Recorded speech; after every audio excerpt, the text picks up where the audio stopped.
Now, the Taliban say that 315 people have now died in devastating flash floods in the north of Afghanistan.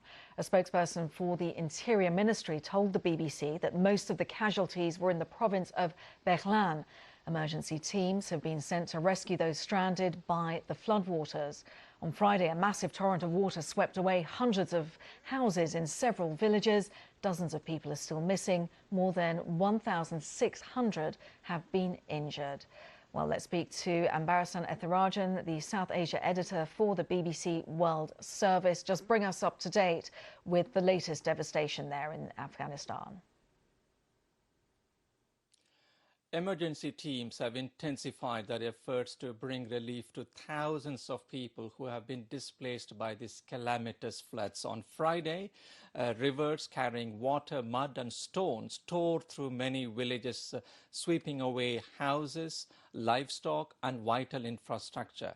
And aid agencies estimate that nearly 500,000 people have been severely affected, and dozens are still missing. And pictures on social media showed how desperate the situation was, where people totally drenched in mud. They were rescued, women and children rescued from these flood waters. At the same time, people crying after seeing their entire houses wiped away. One resident in Baghlan province said his wife and 4 children were swept away by this torrent while he was watching helplessly from the other side of the river. So there have been very tragic stories, at all coming at a time in Afghanistan where the economy is in tatters after the Taliban took over in August 2021. So this repeated disaster has put the entire northern Afghanistan in a very, very difficult situation.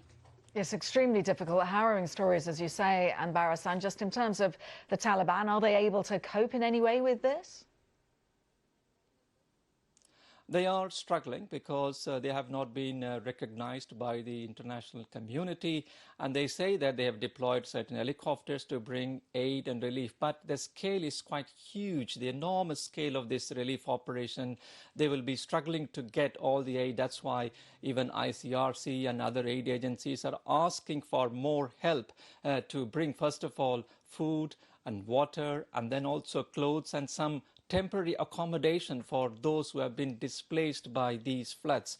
And Afghanistan is already, economy is in a very bad shape, and also there are sanctions, and the Afghan money is still stuck in many of the Western countries. They have not been released because of the Taliban's record of human rights, especially particularly on women's rights. They have banned women from school, universities and most places at work. So these are all hampering the relief efforts, and that is why aid agencies are calling for more international effort and help for those people affected in places like Baghlan and Badakhshan and in Herat provinces in northern Afghanistan.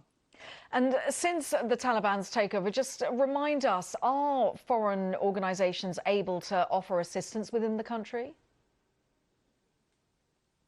There are many agencies still working in the country. Of course, there are certain restrictions. For example, in some agencies, all the women workers, except in core areas like in health and in certain other sectors, they have been asked to stay away from work. And there are restrictions, even though the aid agencies say they find it difficult to work, but they say because people of Afghanistan, they need help. Taliban alone cannot manage the administration of the entire country, and there are millions of people.